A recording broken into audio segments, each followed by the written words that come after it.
আসসালামু আলাইকুম viewers, welcome back to my channel technology training. আশা করি আপনারা সবাই ভালো আছেন। আলহামদুলিল্লাহ আমিও ভালো আছি। তো কথা না বাড়িয়ে শুরু করছি আজকের টপিক। ভিউয়ার্স, আজকের টপিক শুরু করার পূর্বে আপনাদের কাছে ছোট্ট একটি রিকোয়েস্ট, আপনারা যারা আমার চ্যানেলটি সাবস্ক্রাইব করেনি অবশ্যই সাবস্ক্রাইব করে পাশে রাখা বেল বাটনটি অন করে দেবেন। আর ইতিমধ্যে যারা সাবস্ক্রাইব করেছেন তাদেরকে অসংখ্য ধন্যবাদ। আজকের টপিক হচ্ছে মাইক্রোসফট অফিস ওয়ার্ড 2013 ইন্ট্রোডাকশন। তো চলুন মাইক্রোসফট অফিস ওয়ার্ড 2013 সম্পর্কে আমরা পরিচিত হয়ে যাই। তার আগে আমাদের জেনে নিতে হবে হোয়াট ইজ মাইক্রোসফট ওয়ার্ড বা মাইক্রোসফট ওয়ার্ড কি। তো চলুন জেনে নেওয়া যাক মাইক্রোসফট ওয়ার্ডটা কি। মাইক্রোসফট ওয়ার্ড হচ্ছে মাইক্রোসফট প্রসেসিং সফটওয়্যার, যার সাহায্যে compose, type, drawing, project, profile তৈরি করা, ছোটোখাটো ডিজাইন করা, চিঠিপত্র, দলিল, পোস্টার টাইপিং ছাড়াও পিন দেওয়া ও অফিসিয়াল কাজ সহ যাবতীয় কাজ করা যায়। তাহলে আমরা জানলাম মাইক্রোসফট অফিস ওয়ার্ডটা কি। আচ্ছা, আমাদের মনে প্রশ্ন আসতে পারে না, এর নাম মাইক্রোসফট ওয়ার্ড বা এমএস ওয়ার্ড হয়েছে কেন? দেখেন, কেন সংক্ষেপে একে এমএস ওয়ার্ড বলা হয়, এটা আমাদের মনে প্রশ্ন আসতে পারে, ঠিক আছে? বা মাইক্রোসফট অফিস ওয়ার্ড কেন একে বলা হয়, চলুন উত্তরটা জেনে নেওয়া যাক। মার্কিন যুক্তরাষ্ট্রের মাইক্রোসফট কর্পোরেশন এই সফটওয়্যার তৈরি করেছে, তাই একে মাইক্রোসফট ওয়ার্ড বা এমএস ওয়ার্ড বলা হয়। তাহলে আমরা জানলাম মাইক্রোসফট ওয়ার্ড একে কেন বলা হয়। মার্কিন যুক্তরাষ্ট্রের মাইক্রোসফট কর্পোরেশন এই সফটওয়্যারটা তৈরি করেছে, সেই জন্য একে এমএস ওয়ার্ড বা মাইক্রোসফট ওয়ার্ড বলা হয়, ঠিক আছে?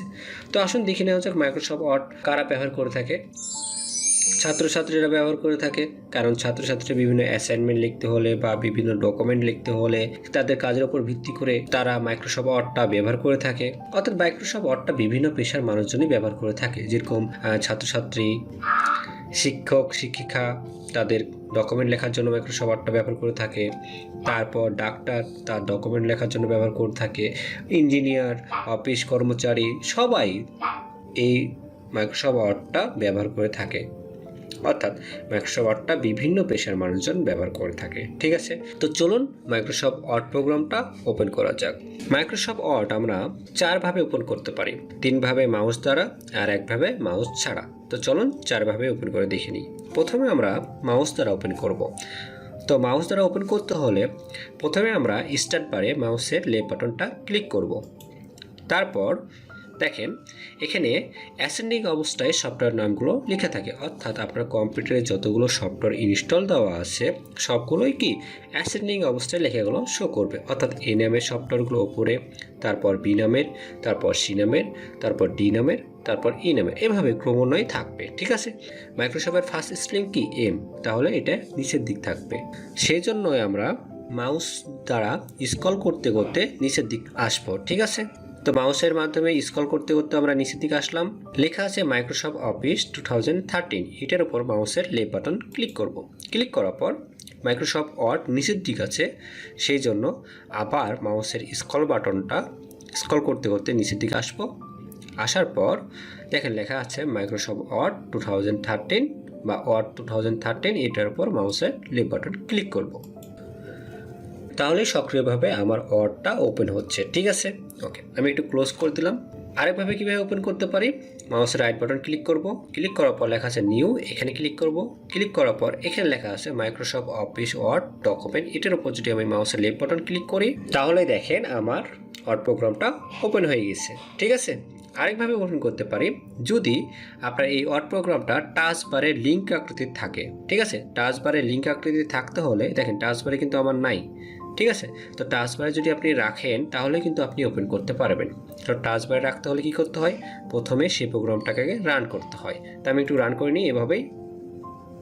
তো আমি একটু ওপেন করলাম, ওপেন করার পর দেখেন এই যে ওয়ার্ড আইকনটা চলে আসছে, এরপর মাউসের রাইট বাটন ক্লিক করব। ক্লিক করার পর দেখেন লেখা আছে পিন টু টাচ বার, এখানে যদি আমার মাউসের লেফট বাটন ক্লিক করি তাহলে এখানে টাচ বারে পিন অবস্থায়, পিন মানে কি আটকানো, অর্থাৎ আটকানো অবস্থায় থেকে যাবে। এরপর যদি আপনি ক্লোজ করেন তাহলে এখান থেকে কিন্তু যাবে না, দেখেন এখানে আইকনটা থেকে গেছে। তারপর এরপর মাউসের লেফট বাটন ক্লিক করলে দেখেন আমার ওয়ার্ড প্রোগ্রামটা ওপেন হচ্ছে, ঠিক আছে? যদি এখানে রাখেন তাহলে কিন্তু এখান থেকে ওপেন করতে পারবেন। যে প্রোগ্রামগুলো আপনার বারবার প্রয়োজন হবে সেই প্রোগ্রামগুলো আপনি টাচ বারে রেখে দিবেন। আর যদি না চান আবার মাউসের রাইট বাটন ক্লিক করবেন, লেখা আছে আনপ্রিন্ট ফ্রম টাস্ক বার, এখানে যদি ক্লিক করেন তাহলে আনপ্রিন্ট হয়ে যাবে। এরপর যদি এটা ক্লোজ করে দেন তাহলে দেখেন চলে গেছে, দেখেন আর এখানে নাই। কিন্তু আবার যদি নিয়ে আসতে হয় আবার প্রথমে সফটওয়্যারটা রান করতে হবে, তারপর এরপর মাউসের রাইট বাটন ক্লিক করব, পিন করে দেবো, তাহলে এরপর যদি আমরা ক্লোজ করি তাহলে কিন্তু এখানে যাবে না, দেখেন এখানে থেকে গেছে। ঠিক আছে, তো এইভাবে আপনি ওপেন করতে পারেন। তাহলে তিনভাবে আমরা দেখলাম। আরেকভাবে হচ্ছে কিবোর্ডের মাধ্যমে। তো কিবোর্ডের স্টার্ট বাটনে ক্লিক করব, ক্লিক করার পর এই অপশনটা ওপেন হবে, তারপর অ্যারো কিয়ের ডাউন অ্যারো থেকে আমরা নিচের দিক মুভ করে আসবো, কারণ নিচেই আছে মাইক্রোসফট ওয়ার্ড। আমি এভাবে একটা একটা করে ক্লিক করে নিচের দিকে আসলাম, দেখেন ড্র্যাগ করে দেখাচ্ছে কি মাইক্রোসফট অফিস 2013। তারপর ইন্টার বাটন প্রেস করব, অর্থাৎ তার ভিতরে প্রেস করলাম, তারপর আবার ডাউন অ্যারোতে ক্লিক করে নিচের দিকে আসবো, আসার পর যতক্ষণ পর্যন্ত না ওয়ার্ড 2013কে ড্র্যাগ করে দেখাবে। ঠিক আছে, তো আমি নিচের দিকে আসলাম, দেখেন এখন দেখাচ্ছে ওয়ার্ড 2013কে ড্র্যাগ করে দেখাচ্ছে। তারপর ইন্টার প্রেস করলেই আমার সেটা সক্রিয়ভাবে ওপেন হবে। ওপেন হওয়ার পর দেখেন এখানে আছে ব্ল্যাঙ্ক ডকুমেন্ট, আর এগুলোতে ডিফল্ট অবস্থায় ডকুমেন্টগুলো দিয়ে দিয়েছে, যেরকম লেটারের জন্য, রিপোর্টের জন্য আরও অনেক ডকুমেন্ট দিয়েছে ডিফল্ট অবস্থায়, যেগুলো তৈরি করাই আছে। আপনি চাইলে সেগুলো মডিফাই করে ব্যবহার করতে পারেন, কিন্তু আমি চাইছি আমার প্রয়োজন মাফিক তথ্যগুলো এন্ট্রি করতে, সেজন্য ব্ল্যাঙ্ক ডকুমেন্ট দরকার হবে। ঠিক আছে, অর্থাৎ সাদা একটা ডকুমেন্ট দরকার হবে, যে ডকুমেন্টে আমি আমার তথ্যগুলো এন্ট্রি করতে পারবো বা লিখতে পারবো। সেজন্য ব্ল্যাঙ্ক ডকুমেন্ট সিলেক্ট করা অবস্থায় অর্থাৎ এরপর মাউসের লেফট বাটন ক্লিক করব। ঠিক আছে, তাহলে আমার সক্রিয়ভাবে এই ডকুমেন্টটা ওপেন হয়েছে, বুঝতে পারছি। ওকে, এখন আমরা দেখে নেব ওয়ার্ড 2013-এর কোনগুলোকে কি বলা হয়। ঠিক আছে, প্রথমে আমরা দেখছি এই পুরোটাকে বলা হয় কন্ট্রোল প্যানেল। কি বলা হয়? Control panel. আজকে আমরা কোনো কাজ দেখবো না, আজকে আমরা শুধু দেখবো কাকে কি বলা হয়, এবং নেক্সট ক্লাসে দেখে নেব কোনগুলোর কী কী কাজ। স্টেপ বাই স্টেপ টিউটোরিয়ালের মাধ্যমে আমরা এক পর্যায়ে ওয়ার্ডের বস হয়ে যাব। ঠিক আছে, ওকে। তো এটাকে বলা হয় কি কন্ট্রোল প্যানেল। এটাকে বলা হয় টাইটেল বার। টাইটেল বারে লেখাটা শো করবে, অর্থাৎ আপনি যে নামে এই ফাইলটা সেভ করবেন সেই নামটা শো করবে। ঠিক আছে, ওকে।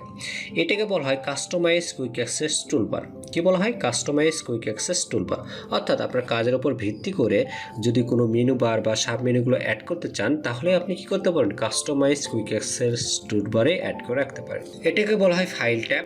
Home, insert, design, page layout, reference, mailing, view, review, এগুলোকে বলা হয় ট্যাব। হোমে একটা ট্যাব, ইনসার্ট একটা ট্যাব, ডিজাইন একটা ট্যাব, পেজ লেআউট একটা ট্যাব, এগুলো প্রতিটাই এক একটা ট্যাব। এবং নিচে যেগুলো দেখতে পাচ্ছেন এই পুরোটাকে বলা হয় রিবন। কি বলা হয়? রিবন। ঠিক আছে, এবং দেখেন এই যে এখানে চিহ্ন একটা আছে, এখানে একটা চিহ্ন আছে, এখানে একটা চিহ্ন আছে, এগুলোকে বলা হয় ডায়লগ বক্স লঞ্চার। এগুলোকে কি বলা হয়? Dialogue box launcher. ঠিক আছে, ওকে। এই যে দেখেন এই পুরোটাকে বলা হয় একটা পেজ, এই পুরোটাকে বলা হয় পেজ। আর অনেকগুলো পেজের সমন্বয়ে বা একটাই পেজ থাকতো, সেই একটা পেজ নিয়ে সমন্বয়ে একটা ডকুমেন্ট তৈরি হবে, বা এখানে যদি 1000ও পেজ থাকতো তাহলে 1000 পেজ নিয়ে একটা ডকুমেন্ট তৈরি হবে। যেহেতু এখানে একটাই পেজ আছে সেক্ষেত্রে এটাকে আমরা পেজও বলতে পারি বা এটাকে একটা ডকুমেন্টও বলতে পারি। ঠিক আছে, ওকে। তারপর দেখেন এই পুরোটাকে বলা হয় স্ট্যাটাস বার। এই পুরোটাকে বলা হয় কি স্ট্যাটাস বার। ঠিক আছে, এই যে এখানে দেখেন অন অফ অন, অর্থাৎ কয়টা পেজ আছে, আমি বর্তমানে কোন নম্বর পেজে আছি এখানে শো করবে। এখানে লেখা আছে ওয়ার্ড, অর্থাৎ এই ডকুমেন্টে কয়টা ওয়ার্ড আছে, কয়টা ক্যারেক্টার আছে, কয়টা লাইন আছে, কয়টা প্যারা আছে, সব এখানের মাধ্যমে দেখতে পাবো। আমরা নেক্সট ক্লাসে দেখে নেব এগুলো। ঠিক আছে, ওকে। এটাকে বলা হয় ডকুমেন্ট ভিউ বার। এটাকে কি বলা হয়? ডকুমেন্ট ভিউ বার। আর এটাকে বলা হয় জুম বার। ঠিক আছে, এবং যদি এটাকে জুম করেন তাহলে দেখেন দুই সাইডে একটা স্ক্রল বার দেখতে পাবেন। দেখেন এটাকে ওপর নিচ করতে দেখতে পাবো এটার মাধ্যমে, আর এটাকে লেফট এবং রাইটে মুভ করে দেখতে পাবো। ঠিক আছে, তো নিচেরটাকে বলা হয় হরিজন্টাল স্ক্রল বার, এবং ওপর নিচ যেটার মাধ্যমে করতে পারছি এটাকে বলা হয় ভার্টিক্যাল স্ক্রল বার। ঠিক আছে, তাহলে নিচেটা হরিজন্টাল স্ক্রল বার আর সাইডেরটা ভার্টিক্যাল স্ক্রল বার। ঠিক আছে, তো আজকে আমরা দেখলাম কাকে কি বলা হয়। নেক্সট ক্লাসে আমরা দেখে নেব কোনগুলোর কি কি কাজ। তো পরবর্তী ক্লাস দেখার আমন্ত্রণ জানিয়ে আজকের মতো এ পর্যন্তই। সবাই ভালো থাকবেন, সুস্থ থাকবেন। আল্লাহ হাফেজ, আসসালামু আলাইকুম।